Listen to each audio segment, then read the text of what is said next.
Republican Representative Lauren Bobert is furious at her fellow House Republicans this week because apparently they do not seem to care that a convicted felon had to go to jail.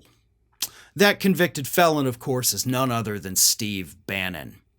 And Boebert took to social media this week to blast her fellow Republicans in the House for not giving a damn about Steve Bannon finally facing justice.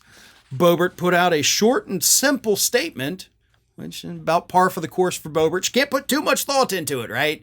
She doesn't have that many brain cells to really get a good point out. So instead, she just said this: I sure wish my GOP colleagues cared as much about Steve Bannon's freedom as the Dems do about his imprisonment. She probably patted herself on the back for that, thought, I'm done. One sentence is enough for me. The problem with this, one of the very many problems with this, is that this didn't happen Monday when Steve Bannon reported for his 4-month prison sentence. She didn't say this as part of Marjorie Taylor Greene's idiotic press conference that, of course, was drowned out by anti-Trump protesters.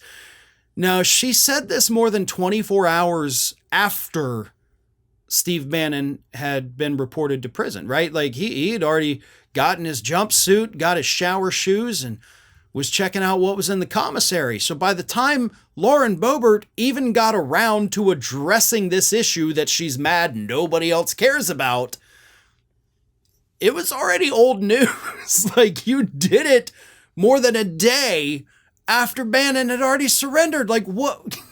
You can't be mad at everybody else for allegedly not caring when you yourself didn't even care enough. I mean, hell, you could have shown up at Marjorie Taylor Greene's press conference outside the prison.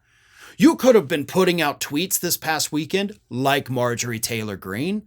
Hell, House Speaker Mike Johnson held a vote last week, in private, of course, with Republican caucus, to, say that they support Steve Bannon. I mean, Lauren Bobert, you actually ended up doing less than the people you're saying didn't do enough. That's the real irony here.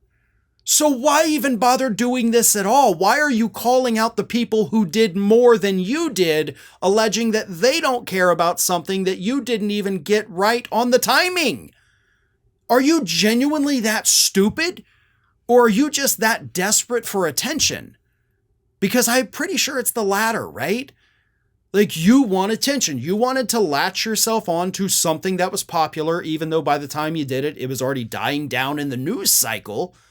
So you decide to call out your fellow Republicans, even though they had already shown that they care far more than you do. And then you just went about your day, hoping really that nobody was going to notice. And maybe Steve Bannon, when he gets out of jail, will say, oh, well, Boebert supported me. I guess I like her too. That's why you did it. You don't want to get on his bad side, but you didn't care enough about, standing up for him when it kind of mattered. Not to mention the fact you're standing up for a convicted felon. Okay? Steve Bannon was found guilty by a jury of his peers. He was sentenced to a 4-month prison sentence in October of 2022. If he had served it then, he'd have been out of jail at the end of February of 2023, year and a half ago. He'd be done. He delayed this. He's the one who defied the congressional subpoena. He got what he deserved. So quit whining about it and let the justice system do what it's supposed to do to criminals.